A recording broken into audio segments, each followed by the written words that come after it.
2020 marked significant changes for agriculture and fisheries, but through the health and environmental storms that challenged the growth cycle, the ministry remained grounded in the mandate to build forward together. This is the year in review.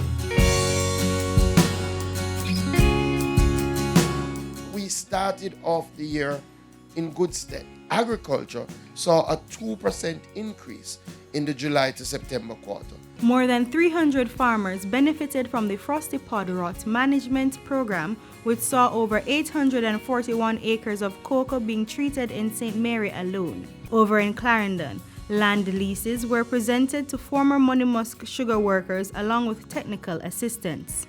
St. Thomas farmers also gained access to over 400 acres of former sugar lands that were distributed through the All Island Cane Farmers Association.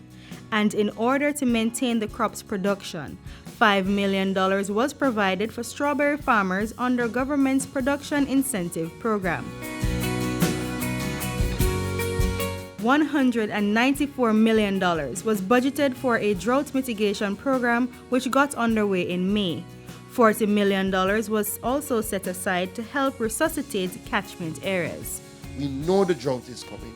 We know the time of limited water is coming. We have to plan and we have to implement. Government was serious about expanding the reach of its irrigation services, and as such, work continued on the Essex Valley Irrigation Project. To help curtail predial larceny, get accurate land parcels and vegetation indexing, RADA spent time building out its drone unit this past year.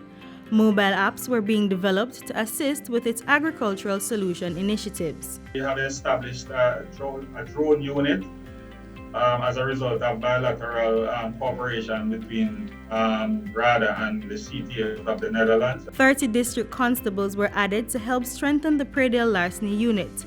The result was an increase in the arrests of predial larcenists. So it's almost 100% increase in arrests since the new approach to predial larceny. The COVID-19 pandemic affected the sector significantly, but government was quick to respond by purchasing $240 million worth of excess produce from the farmers. Coffee farmers received $80 million in assistance from the ministry through the Jamaica Agricultural Commodities Regulatory Authority, JACRA. 100 farmers also benefited from agricultural inputs, valued at $3.6 million under the Agri-Resilience Response to COVID-19 project. Heavy rains also plagued the sector, resulting in estimated losses of over $2 billion. After the first period of rainfall, $15 million was allocated to assist with emergency funding for farmers across the island. When the rains returned and subsided again, the ministry then devised a $636.9 million emergency relief program for farmers, a combined effort with its private sector partners. And we want to ensure that at the end of the day, the people who benefit from this program are the people who need the support.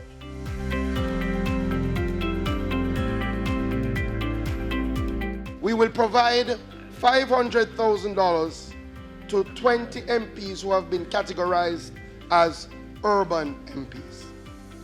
We will provide $1 million to 20 MPs who have been categorized as rural MPs. And we will provide $1.5 million each to 21 MPs in the hardest hit areas. The Ministry of Agriculture's mandate in 2020 went beyond its response to COVID and adverse weather. To help strengthen the industry, Cabinet granted approval for the ministry to implement a $25 million modernization of the agriculture sector program.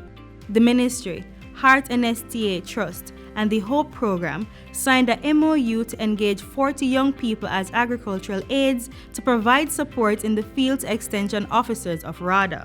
They will be coming on to help us with our data gathering. They will be technically trained, so they will help, especially in identifying early issues that the farmers face.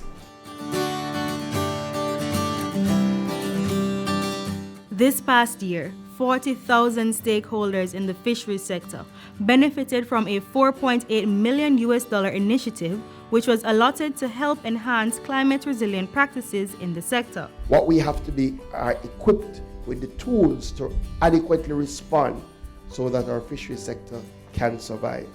The sector was not spared the effects of the COVID-19 pandemic, and the government had to step in.